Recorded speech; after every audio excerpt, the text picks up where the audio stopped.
Hello everyone, this is Sam Breiter and I'm the founder of Run Breiter, a digital running community meant to educate, motivate, and entertain beginner runners and runners who struggle with consistency, see all the mental and physical benefits running provides. I've been coaching runners both in person and digitally for 5 years, but have been running both competitively and casually for 14 years. The Run Breiter podcast gives me the opportunity to bring on guests to share their running journeys and running advice.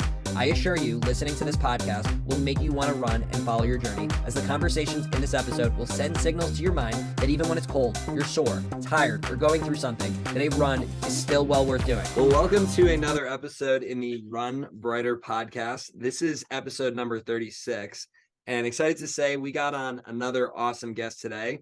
We got on Elena Solazzo. Now, Elena, she is someone that I found her via the TikTok, Instagram community. She posts a lot of really great content. And I thought what was so cool about her story is the fact that she has a goal of running a half marathon in all 50 states. She does have some experience with some coaching with runners too. And we're working with beginner and consistent runners here in Run Breiter. So I thought she'd be a great value add, and just to hear about her running story too. So Elena, I want to hand it off to you. Feel free. I would love to just give people like a general background of who you are and maybe what got you into running, and we'll kind of go through some questions as we go here. Yeah, so if I'm going to be completely honest, I grew up playing soccer. So running to me was like, I hated running. Like if my coach said like, get on the line, I was like, oh crap, so running was more of like, I've always viewed it as like a punishment.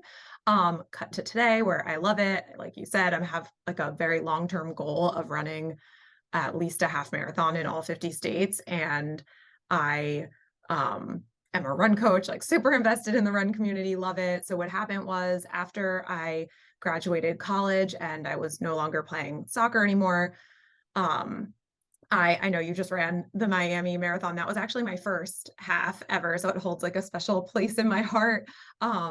And my friend and I were like, let's go, a college friend who I played soccer with, we were like, let's go to Miami. Like, it'll be so fun. We just graduated college, whatever. And we were no longer playing our sport anymore. So we were like, how do we like stay motivated to go to the gym? Like, how do we, like, what can we do? So we just signed up for the Miami half, and we had a blast. Like, we had the best time ever traveling together and running together. And then when we got back to New York, we signed up for a race in New York. And then after that, we just were like, let's do one in all 50 states, like easy, done.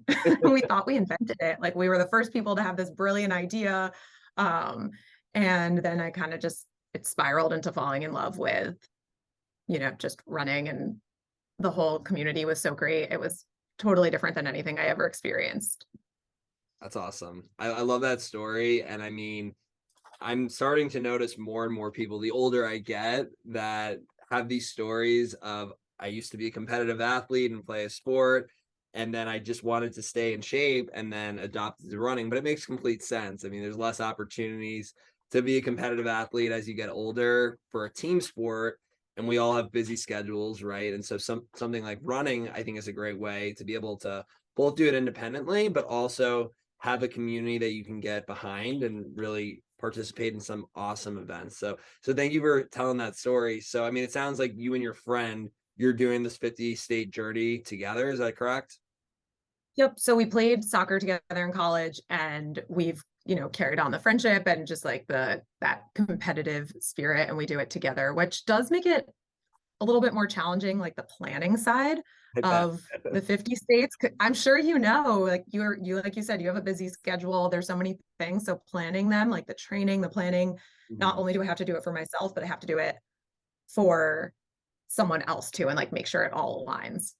Yeah, and like injuries, schedules, I bet that can certainly make it challenging, but it sounds like you're doing a great job so far, right? 24 states in, you're almost halfway there. So that's incredible. Almost.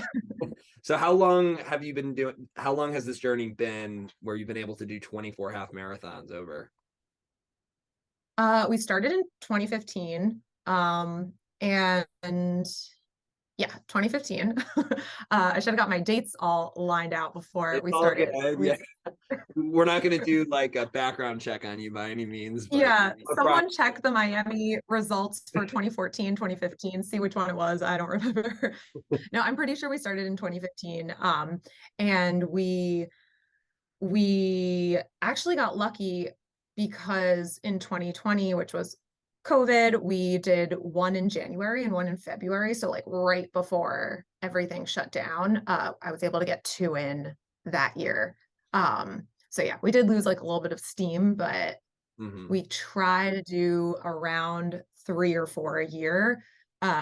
Especially now, like you said, like it's like a wedding every weekend or whatever it is, and like managing is very difficult. But ideally, we would do like 4 or 5, but we are realistic with 3 or 4. Nice. That's awesome. I'd be curious, out of the 24 states you've done, you don't have to name all of them, but what were like the 3 best ones you've done so far, and maybe the 3 worst? Because it's good to know where to go and where to stay away from, especially for me. No, It's like I'm running marathons, and a lot of them have half marathons with them as well. yes. Okay. So I'm like very type A. So I have like a whole spreadsheet. I'll send it over to you. Please. But sometimes it's so hard to pick. It's so much easier to pick the worst ones, right? I'm like, oh, that one, that one. But my top 3, I would say Miami, because that was just like I said, it's like a special one because it was my first one ever. And this is just for half marathons and states, or just races in general? Because I ran the New York City Marathon, and that's like, Yeah, I mean, it could just be races in general. okay. Yeah, it could be anything. Okay, so I loved the New York City Marathon. I mean, there's not much that I feel like can compare to that on the racing scale. That's just a totally different experience from anything ever, like emotionally, physically, mentally, the whole thing. And then the third state I would say is Arizona. Have you done Arizona yet? I haven't. I've never even been to Arizona, but Good, because I have like a very detailed itinerary. I'll send it your way. Like I'll take you through the whole state. So that one was awesome. We had so many people come with us, and like my dad came, and we drove all like the whole state. So the race was great. I PR'd. It was like flat, dry, like totally different climate. And then the experience, because that's part of it too, right? Like we're racing, but we're also like going to new places. So you do want to explore and like see the area and get, the feel for all these different states that you're traveling to. You don't want to just like show up to the race and go home. Although there have been a few like that, but but yeah, so that one had like encompassed all of it. Like the experience and the race was great.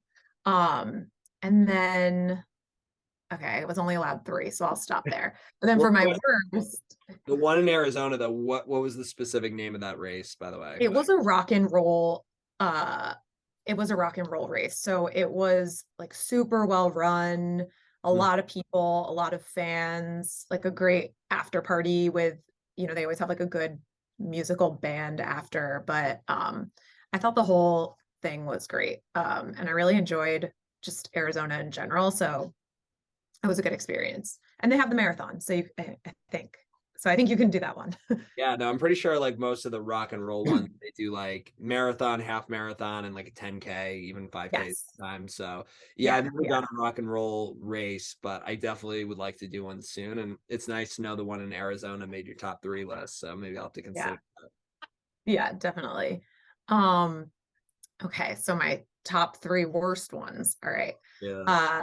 Number 1 is, and these are not in any particular order, but the first one was California. There's so many good options in California. So for me to choose this one, it was just like bad luck.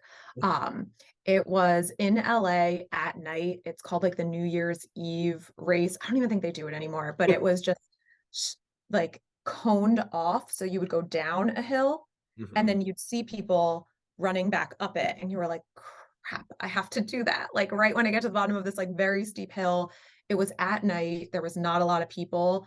And I was like alone in the dark in the hills of California, like seeing signs that said like beware of mountain lions and rattlesnakes. And I was like, why did I do this? It was one of the ones where you like, I really wanted to stop, but I had nowhere to go. I was like, the only way out is to finish this race. Like, So that one was not fun for me at all. I wasn't very well trained at the time either. So that was another thing I had never even considered. That was our third one. So I didn't even know like all the stuff I know now. I just kind of showed up and was like, I've done this before, I could do it again. And I didn't even think like, what's the terrain? Are there any hills? Like nothing. The second one was West Virginia. That one, this one I have in that video.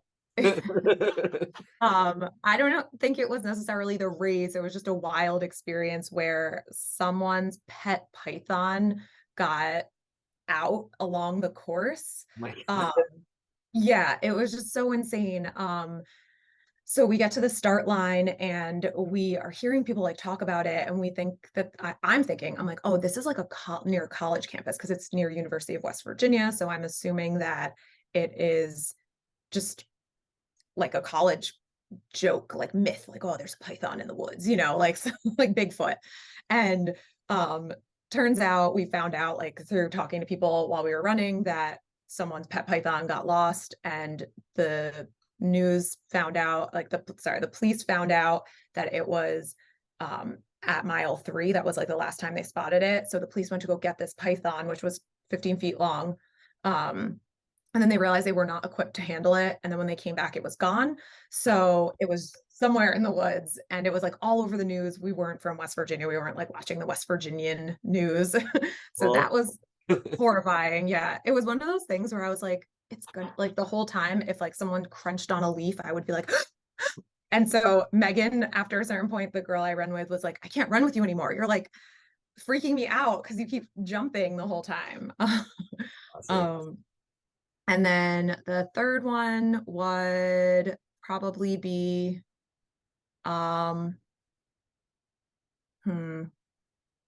we did California, West Virginia, and the time I got scammed in Texas and didn't really run a race.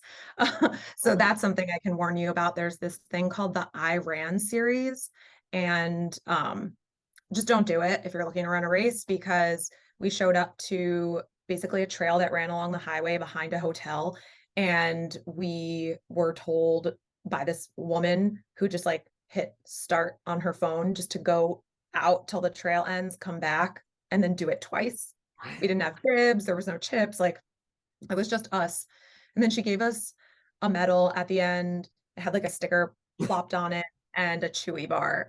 We were like, that didn't count. Like, I don't even think, I don't know. We won though. So it was the first race we won, but. Wait, was it just you and your friend though? So we started and she was like, more people will show up and they can just start when they get here. And so there was like 2 or 3 other people, but then we would be running. We'd be like, oh, you're running the race. Like, did you know about this? And people were like, no, I'm just running. This is like a run trail. So God. It wasn't like you had no idea who was running or who was just out and about on this trail. Were you just looking for like the cheapest possible race? Like that must have not been a lot of money, or like you got heavily scammed. We got scammed. It actually wasn't cheap. It was like $75. So it wasn't any like big savings off of what they usually cost, but it just aligned with a very specific weekend. So we had a bachelorette in Texas, and we were like, we'll be there. So we might as well just like run a race. So I just looked at that one weekend, didn't care about much else, and was like, as long as we can take a bus there, we're good. And big mistake. Yeah. Nope. Do your research, like know what you're doing. Don't do the I Ran series.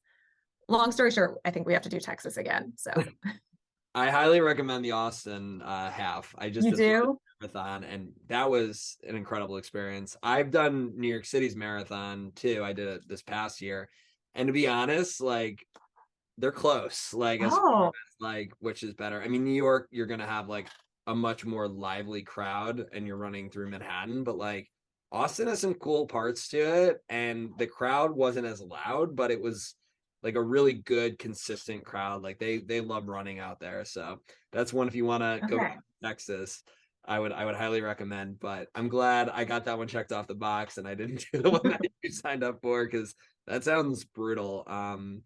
But you got some good stories. Honestly, like I obviously believe you because you seem like a really honest person, but I'm like, I can't believe you went through all that through all those different races. That's so funny.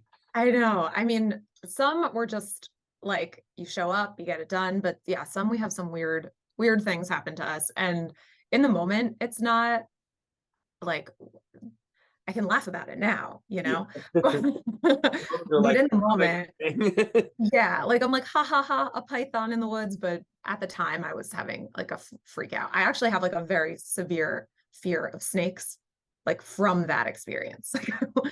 yeah, I don't blame you.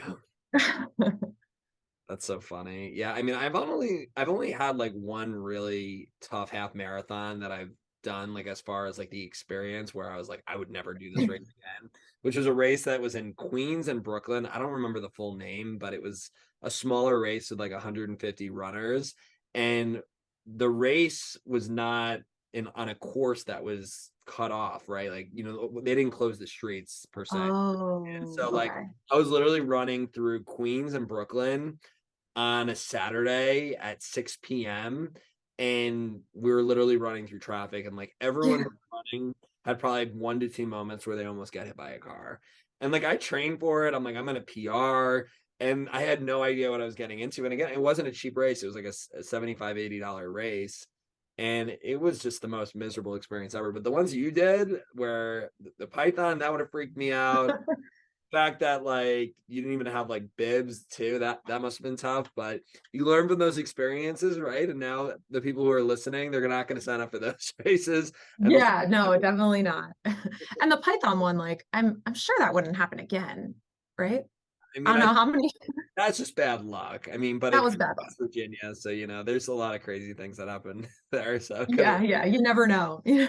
never know. But that's so funny. Where's like the first, I know you're from New York. You mentioned that to me earlier, living in Connecticut now, but like was Arizona the furthest you've gone, or have you gone like to anywhere even further? Well, we did California. So that was the furthest we've done before. We've driven to a few. So we drove to Ohio, which I guess was technically a longer trip Yeah. than, yeah. So I think I flew there and drove back, or I can't remember if it was the other way around, but I know my friend drove both ways, and I did like one of them with her. I was like, I can't do both, but I did one of the directions with her. And so that was technically longer than our flight to California. But I actually just went to Hawaii like a few weeks ago, and while I was there was a race, and I was like, no, I should have just done this race. Like I have to do this whole trip again, get back. I mean, I can't complain. I get to go to You're Hawaii. like, oh, I have to go to Hawaii again.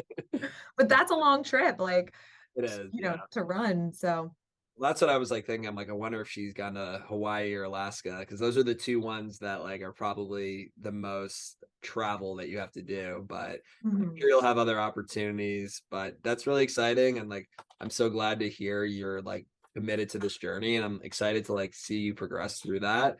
Do you have any like goals as far as like when you hope to get to that 50 state mark? Or this might be too much information, but I like, even yesterday, right? Like I went to shovel like around the track. I did a speed workout and I like shoveled the track, and I was like, it'll take me like 5-10 minutes. Like I'm just gonna push the snow out of the way, no big deal. And my husband was like, okay. And like I feel like this was the same thing. Like I just did not realize. I was like, oh, it'll take us like maybe like 3-4 years. Like not really thinking it all the way through. Like as type A as I am, sometimes I just like just like throw this ambitious goal out, and I'm like, I know I'll achieve it, but I don't think through like how I'm gonna get there. So yeah, I really didn't think it would take this long, but I feel like halfway it took us like what, 8 years, another 8 years maybe. most people never even run a half marathon, and the fact that you're planning on doing it in like less than 20 years, I think that's really awesome. So Yeah. believe in you. And I'd be curious though, like Let's say 15. I'm gonna set it now. 15 years to do 50 states. that's pretty realistic, I feel like. I mean, that's a little more than 3 year. I'm sure like as you get closer to like maybe in the future, like you'll have a little bit more flexibility in life. Who knows? Like you'll just start crushing it and traveling a lot and just trying to get through some of them. Yeah. That's very optimistic. Fingers crossed. Fingers crossed. Has there ever been a point during this though where you're like, I don't know if I want to continue doing this? No, there hasn't. I'm not doing all 50 states. I mean, there's been points in races where I'm like, I don't want to do this anymore on the actual race, or like during the training, I'm like, I don't feel like running today, that kind of thing. But the long-term goal, I've never wavered from that like commitment or desire to complete it. That's But I mean, today I was like, I don't feel like running. Like I really didn't feel like it. Um, and maybe like a PR goal, I might start to like start negotiating with myself about, like, just so that I could get out doing something short term. But the long-term goal, I've never wavered from.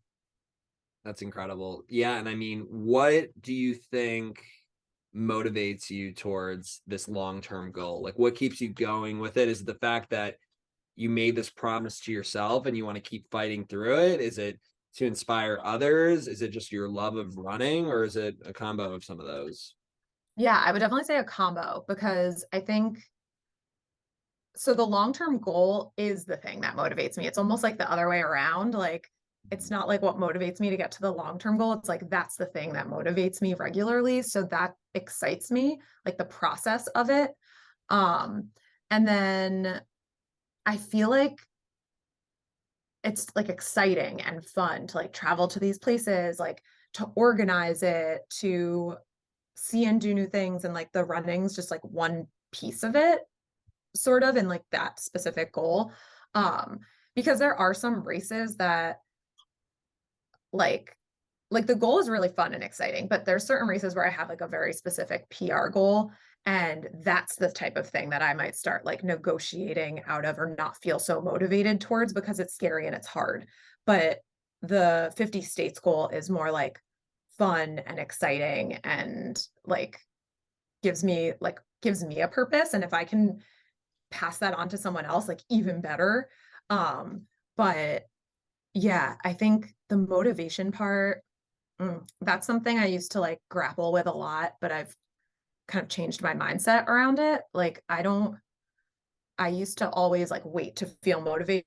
And that's one of the reasons why that California race was so crappy, because at that time, I like was like, oh, I don't like feel motivated to run today. So like tomorrow. And I would negotiate out of doing a lot of the hard work. And then I didn't realize that like, oh, you don't feel like it. Like you're not just gonna feel like it. Like you have to go do it and then you feel good about it after. So like I really changed my relationship with motivation.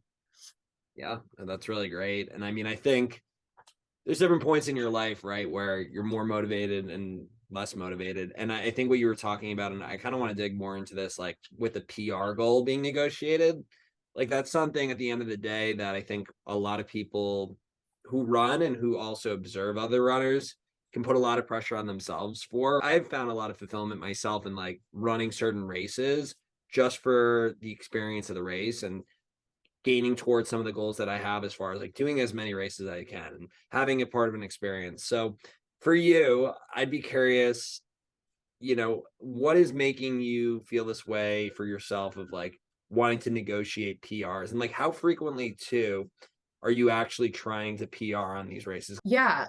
So I will say that I may not be going for, so there have been races in the past that I didn't go for a PR and I kind of just like trotted through them.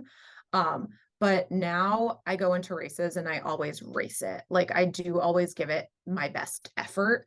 And if that equates to a PR, great. If not, that's fine. But if it's a really hard course, so a good example would be like I PR'd in January of 2020, and then I ran the rock and roll Nashville half a few months later. And I went in feeling like really, really fit. But while I was running, I started having some foot pain. It was hilly, it was humid. I started crumbling. And instead of like killing myself for the PR, I gave it my best effort. But that's when I like knew it wasn't the day, it wasn't the race, it wasn't the place, it wasn't the state, it wasn't like, it just wasn't going to happen. And I was fine with that. And then like, that's kind of how I operate. But I think there's going to be races. Like, I know I've scoped out some like pretty cool ones in Utah that are like hilly and very like trail-like and scenic and mountainy. And I wouldn't attempt to PR on something like that just because I'd want to enjoy it. Like, that seems like more of like a magical run than like a like PR run. But yeah, there's also times though, then like in my last half, which was in December, it was really crowded. Like, I didn't know that the start line was going to be the way it was. And so the first, like, I would say half mile, I was going significantly slower than the pace I would need to PR. Like, I would say close to like 2.5, 3 minutes slower than what I would need to PR. And then something happened. I just felt so good once it broke out. And I was like, oh, I'll just like hold this. Like I said, like just giving it my best effort. And I was like, I'm going to give it what I've got today.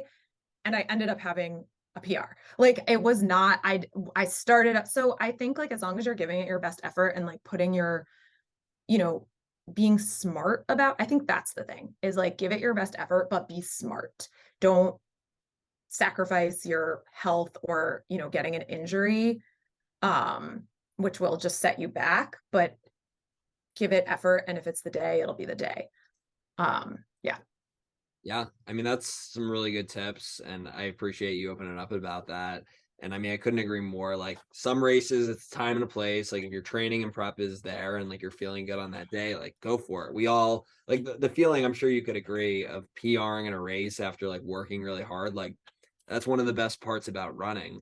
But also at the same time, it could also make running like really challenging when you're really putting in that effort and you're not seeing that result. But at the same time, like, it's important to remember what got you there in the first place and understand, like, some races, it's okay to just like enjoy that experience.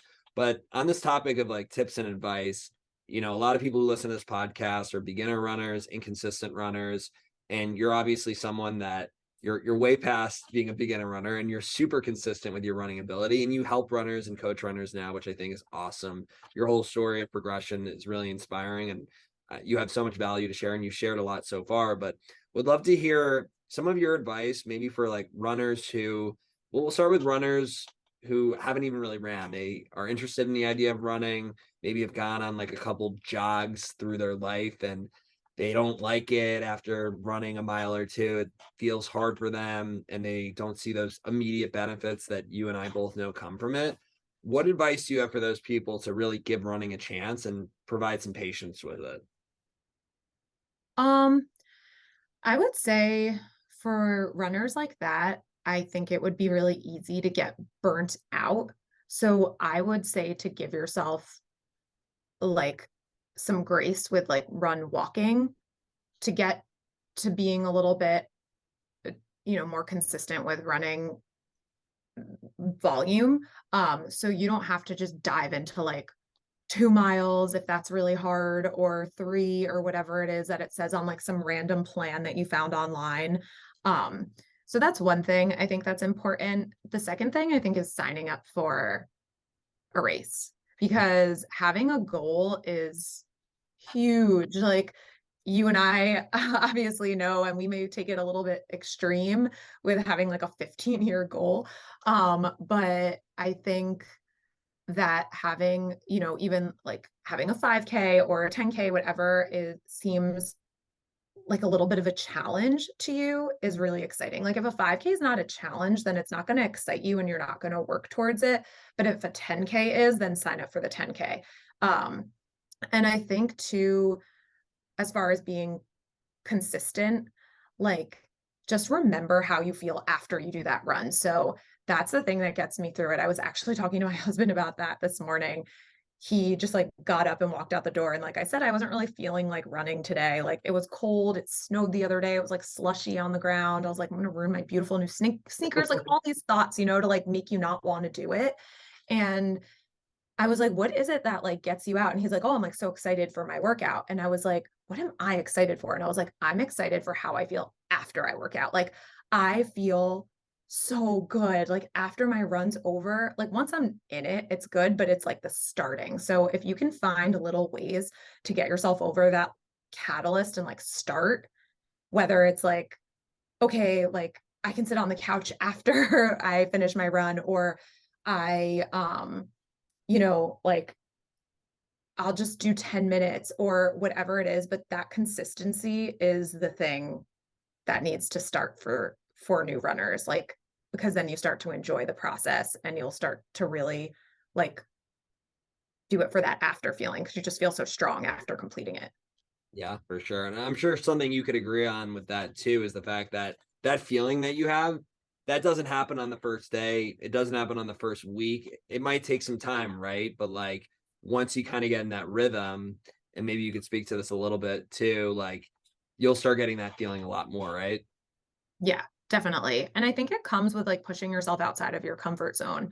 So, and just doing something a little hard. You just like feel good. And I'm not saying like go sprint your first run or anything like that, but I just think like doing the little things go a long way. Like they really do add up. Like those tiny little habits that you can start to build, you'll see them, and I mean, running just, I really like, there's a reason why it's such a big and strong community, because it really does impact like every area of your life.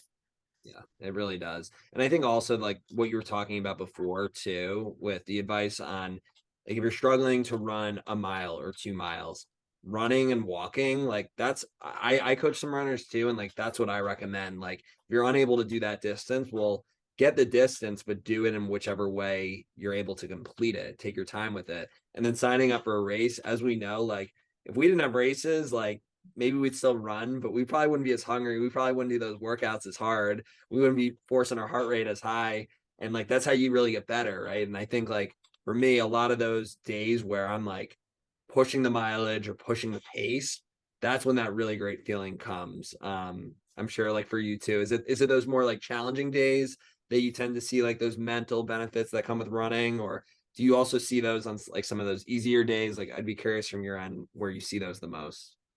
Yeah, I think for me, and actually a few of my athletes too, I do see the benefits in, so I know they're called like easy runs. Mhm. Personally, I don't think there's anything easy about them. Like, like I said, so today I had an easy run scheduled, and it was harder for me to get out the door to do this easy run than it was the day before, where it was snowing. I had to shovel to be able to run a speed workout, and I had a speed workout. Like that was easier to get out the door to do than the easy run that I didn't have to do any shoveling or any like high intensity. So I think when I'm in the hard workout and I'm like, oh, like there I have X amount of distance to do at X pace, and it does start to feel just like physically hard. That's where I think there's a mental gain, because you're pushing through that discomfort. Where I see the mental gain on easy days is getting out the door and being consistent. Like and I see that for my athletes too. Like sometimes it's like, oh, it was an easy day. So like, oh, I didn't, like I skipped it. It was just an easy day, like no big deal. But it's like those getting out the door and being consistent, that is all part of it. Like what happens on race day when you don't feel like running, like, so yeah, I think there's benefits in both, and just like doing the things you don't want to do consistently. It's like funny because I'm like, oh, I didn't want to run, but like I love running. Like, so, like doing the things you don't want to do consistently will show you the results that you do want. Yeah. You don't love it until you do it. And there's like, Yeah. there's moments where like last thing I want to do is go on a 15-mile run. But once you're out there and you're in the middle of it, and you're all warmed up and you get your mind focused, it's so great. And I'm so glad we share this passion. Something I'm curious about too, I don't fully know what like all your skills and knowledge set are when it comes to coaching, but something that I've noticed beginner runners having like a learning gap on, and even some like more tenured runners, I think could still use a little bit of education with this, is the importance of like recovery, nutrition, or also doing like other fitness such as strength training, cross training with running. Are any of those three areas something that you're passionate about and have a good set of knowledge that you'd like to share some tips on specifically?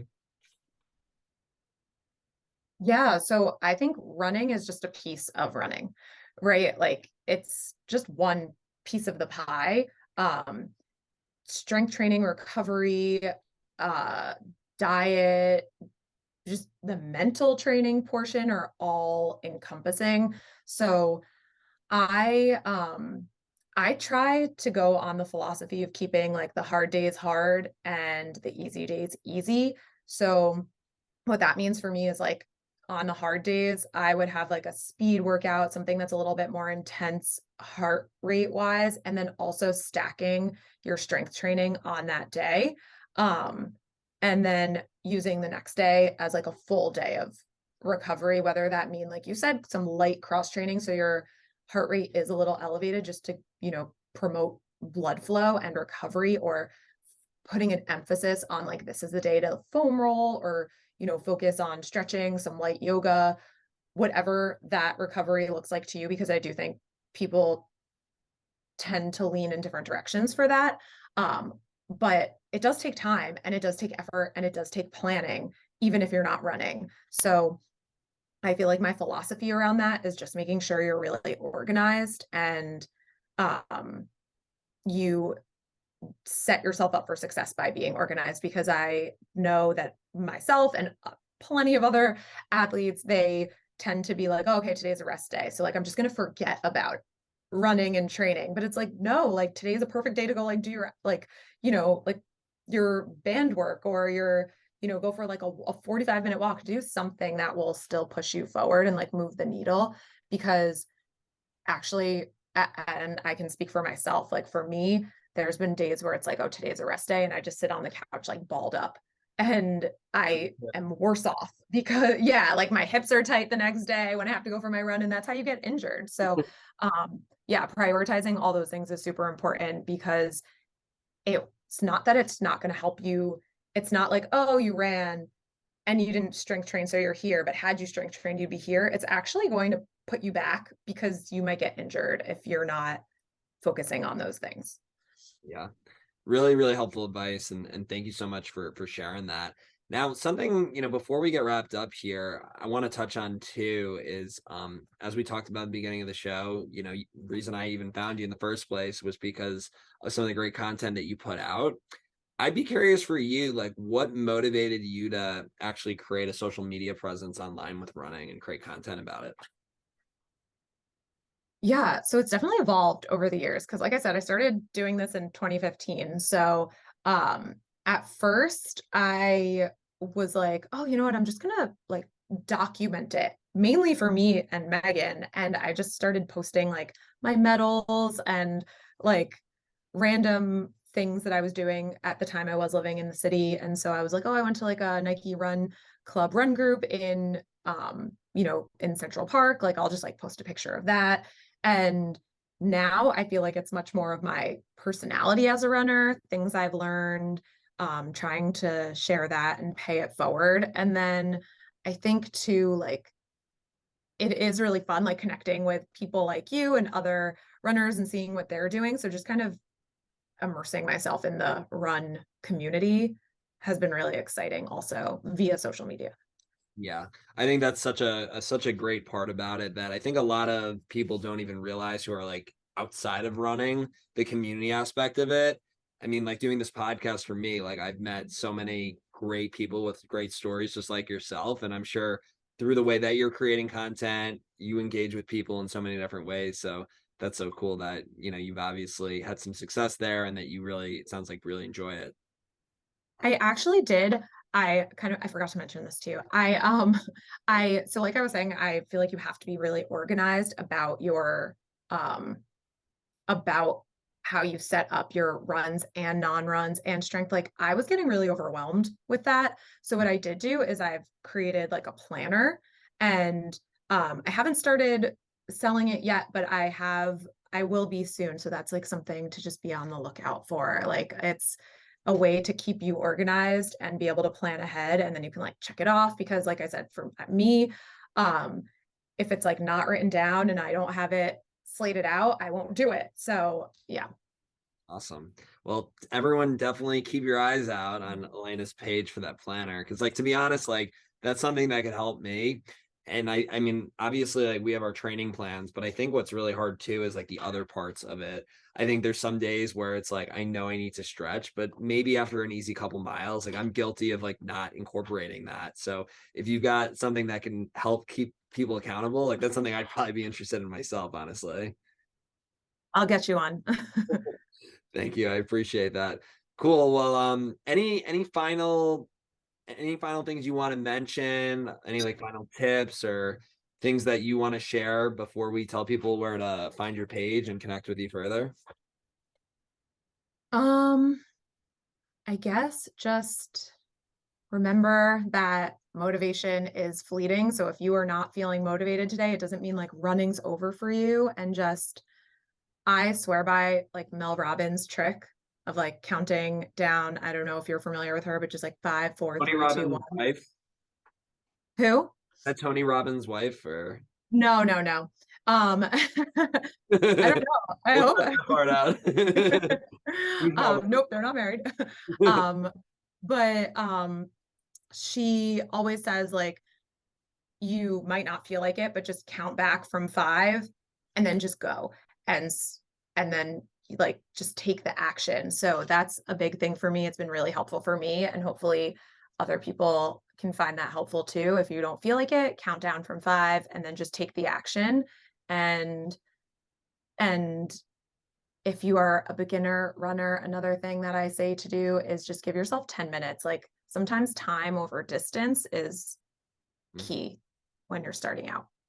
Yeah, I love both of those pieces of advice. I mean, I think like if you commit to like give yourself 5 seconds to like make a decision of doing something rather than just like getting in your head, what am I going to do? When am I going to do it? You're more likely Yeah. to actually take action. And I think going out for time is great because sometimes when you're out there and like you're like, oh, I'm just going to go for 10 minutes. Well, after 5 minutes, you're like, maybe I can go another 5 before I turn around. And then automatically Yeah. you're on a 20-minute run and covering so much more ground. So that's really Exactly. helpful. But yeah, Elena, really, really was such a pleasure chatting with you today, hearing your awesome stories about some of the crazy races you ran, and really the tips and advice I think are going to make an impact for a lot of people. This is real stuff that I think would help me when I first started getting running, but the great news is, you learn from your mistakes, but I think that some people who are going to listen to this aren't going to go through some of the same mistakes I did when I first started running. So thank you for this.